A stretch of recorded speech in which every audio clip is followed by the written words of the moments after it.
दोस्तों कुछ दिन पहले जब बांग्लादेशी मिलिट्री की जानिब से इंडिया बांग्लादेश बॉर्डर के ऊपर टर्किश ओरिजिन के बैरक्टर TB2 ड्रोन्स डिप्लॉय करने का फैसला किया गया तो उसके जवाब में फौरी तौर पर इंडिया ने भी Israeli drones heron TP deploy करने का फैसला किया बांग्लादेशी ड्रोन्स को काउंटर करने के लिए।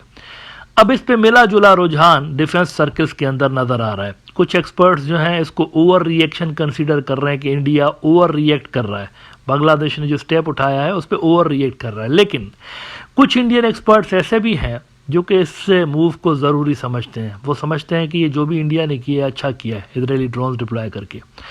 इसकी वजह वो ये बताते हैं कि बांग्लादेश की मिलिट्री के अंदर एक हमें नई सोच नज़र आ रही है और वो कंसीडर कर रहे हैं बांग्लादेशी मिलिट्री के रीसेंट डिसीजंस को आज़रबाईजान की स्ट्रेटजी के साथ। यानी आज़रबाईजान और आर्मेनिया जो थे, ऑन पेपर आर्मेनिया ज़्यादा स्ट्रांग था आज़रबाईजान से। कन्वेंशनल वॉरफेयर के अंदर अगर आप ऑन पेपर देखें, उनके पास बेहतर मिसाइल्स थे, बेहतर टैंक्स थे आर्मेनिया वालों के पास। तो यहाँ पर भी ऐसा ही है, on paper Indian military strong है, उनके पास ज़्यादा भी हैं मिसाइल्स और टैंक्स और दीगर जो इक्विपमेंट्स हैं, और यहाँ बांग्लादेश के पास ऑन पेपर कम है इंडिया से। लेकिन जब आर्मेनिया और आज़रबाईजान की लड़ाई हुई तो ऑन पेपर आर्मेनिया आज़रबाईजान से बेहतर था लेकिन फिर भी हार गया। अब बहुत सारे एक्सपर्ट्स इंडिया के समझ रहे हैं कि यही स्ट्रेटजी बांग्लादेश की मिलिट्री शायद अडॉप्ट कर रही है अगेंस्ट इंडिया। अच्छा, अब ऐसा क्यों है? वो कहते हैं आर्मेनिया और आज़रबाईजान की जो लड़ाई हुई थी इसके अंदर सिर्फ एक फैक्टर ऐसा था जिसमें आज़रबाईजान आगे था आर्मेनिया से, और उसी फैक्टर की वजह से इन्होंने बदतरीन शिकस्त आर्मेनिया को दी, बदतरीन। और वो फैक्टर था ड्रोन्स। ड्रोन्स जो थे आज़रबाईजान के पास टर्की के, यही बैरक्टर TB2 ड्रोन जो है, इसने तो बल्कि फैसला कुन रोल प्ले किया था, डिसाइसिव रोल इसी ड्रोन ने प्ले किया था। तो बहुत सारे इंडियन एक्सपर्ट्स के माइंड में ये डर बैठा हुआ है कि शायद यहाँ पर वही स्ट्रेटजी अडॉप्ट करने की कोशिश की जा रही है बांग्लादेश की जानिब से। अच्छा, ये जो ड्रोन है जिसने आज़रबाईजान को ये लड़ाई जितवाई थी, ये वैसे अमेरिका का जो US MQ-9 रीपर है उससे 8 गुना कम वजन रखता है उससे, और इसकी जो मैक्सिमम स्पीड है वो 230 किलोमीटर पर आवर है। और इस ड्रोन के अंदर वैसे 150 kg का ये पेलोड उठा सकता है, जो बारूदी मवाद है वो 150 kg का उठा सकता है। इसके अलावा इसके अंदर लेज़र गाइडेड मिसाइल्स भी हैं, 4 मेरे ख्याल से इसके अंदर लेज़र गाइडेड मिसाइल्स होते हैं जो कि पिन पॉइंट एक्यूरेसी के साथ टैंक्स हों, कुछ भी हो नीचे ग्राउंड पे, उसको धपड़धूस कर सकते हैं। इसका मतलब यह है कि अगर बांग्लादेश के पास सिग्निफिकेंट तादाद में इस तरह की ड्रोन पावर उनको मिल जाती है तो वो इंडिया की ये जो कम से कम कन्वेंशनल सुपीरियरिटी है टैंक्स के हवाले से, उसको काउंटर कर सकते हैं। ऐसा इंडियंस मानते हैं, उनके एक्सपर्ट ऐसा मानते हैं। इंडिया टुडे के अंदर हाल ही में इस हवाले से एक आर्टिकल लगा है जिसके अंदर इंडियन एक्सपर्ट कहते हैं कि what's Bayraktar TB2 drone deployed by Bangladesh and is India prepared. सवाल पूछ रहे हैं इंडिया से वो कि क्या आप प्रिपेयर्ड हैं इस ड्रोन को टैकल करने के लिए। वो कहते हैं Bangladesh has deployed the Bayraktar TB2 drones on the border with India. These are the same drones that helped Azerbaijan beat the much superior Armenian forces decisively in the Battle of Nagorno-Karabakh in 2021. This is how prepared India is to the drone challenge in its neighborhood. यानी उसको वो challenge के तौर पर देख रहे हैं, बल्कि नीचे उन्होंने लिखा भी है कि God favors the side with the best artillery, said 18th century French military leader and emperor Napoleon Bonaparte. In the 21st century, one can safely say that God favors the side that has better drones.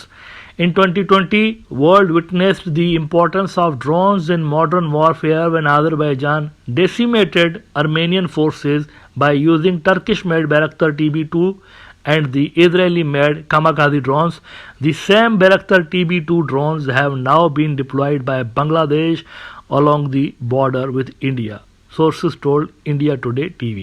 अच्छा, इसमें वो कह रहे हैं कि बांग्लादेश ने ये जो ड्रोन्स लिए हैं ये हमारी टेरिटरी के अंदर 300 किलोमीटर घुस सकते हैं, which is a significant distance. यानी वो कहते हैं 300 किलोमीटर अंदर तक वो हमारी टेरिटरी में घुस सकते हैं और 24 घंटे तक ये उड़ सकते हैं। कहते हैं with a flight time of over 24 hours and an operational length of nearly 300 kilometres, TB2 drones can penetrate deep inside enemy territory to destroy targets. और आगे फिर वो बता रहे हैं कि being comparatively low cost, these drones increased the cost of war for Armenia, which tried to target them with its costlier missiles. India के पास भी जो मिसाइल्स हैं कुछ ऐसे ही हैं आर्मेनिया की तर्ज पे, बल्कि आपको ये जानकर हैरत होगी कि आर्मेनिया को जो मुल्क सबसे ज़्यादा मिलिट्री असिस्टेंस प्रोवाइड कर रहे थे अगेंस्ट आज़रबाईजान, इंडिया भी उनमें से एक था। बाद में आर्मेनिया ने कंप्लेन भी की थी इंडिया को कि आपकी तरफ से जो हमें हार्डवेयर प्रोवाइड किया गया वो घटिया क्वालिटी का था। इस तरह की रिपोर्ट्स बाद में आई थी। आर्मेनिया ने कंप्लेन की थी कि हमारी शिकस्त की एक वजह आपके हथियार भी थे, क्योंकि वो चले ही नहीं मैदान जंग के अंदर। लेकिन बहरहाल India was among the largest supplier of weapons to Armenia during this war, और पाकिस्तान जो था वो इस साइड पे टर्की के साथ खड़ा हुआ था। टर्की पाकिस्तानी आज़रबाईजान को सपोर्ट कर रहे थे। तो यहाँ पर थोड़ा सा सिमिलरिटी इंडियन एक्सपर्ट्स को नज़र आ रही है कि हमारे भी जो मिसाइल्स होते हैं वो कॉस्टली होते हैं, उनको बनाने में हमें कॉस्ट ज़्यादा पड़ रही होती है, और ये जो ड्रोन्स हैं ये सस्ते भी हैं, इफेक्टिव भी हैं इस तरह के हथियारों के हवाले से जो कि हम बना रहे होते हैं। कहते हैं foreign policy expert Robert Batman said several videos from the battlefield showed Armenian tanks bunched up together with no real dispersal, camouflage or cover. This made them very easy targets for Azerbaijan drone. Indian tanks का भी कुछ यही हाल है, specially वो tanks जो कि India अपने घर में बनाता है, यानी अर्जुन टैंक्स और ये इस तरह के जो सफ़ेद हाथी भी इनको कहते हैं, क्योंकि इन पे बनाने में कॉस्ट ज़्यादा आती है, ऑपरेशनल जो इनकी इफेक्टिवनेस है वो इतनी ज़्यादा है नहीं। तो इन ड्रोन्स के सामने ये जो इंडियन टैंक्स हैं ये वाकई सिटिंग डक्स हैं। तो ये जो इनिशियल डिप्लॉयमेंट बांग्लादेश की तरफ से की गई है, इंडियन एक्सपर्ट्स इसको नगार्नो काराबाख और आर्मेनिया आज़रबाईजान वाले तनाजुर में देख रहे हैं।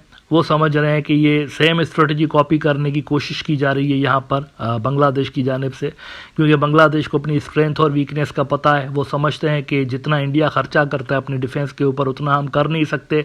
तो सबसे बेहतरीन जो लो कॉस्ट ऑप्शन है वो यही है कि ड्रोन टेक्नोलॉजी के अंदर इन्वेस्ट किया जाए और ड्रोन हथियार जो हैं अपने डिफेंस सिस्टम के अंदर डिप्लॉय किए जाएँ।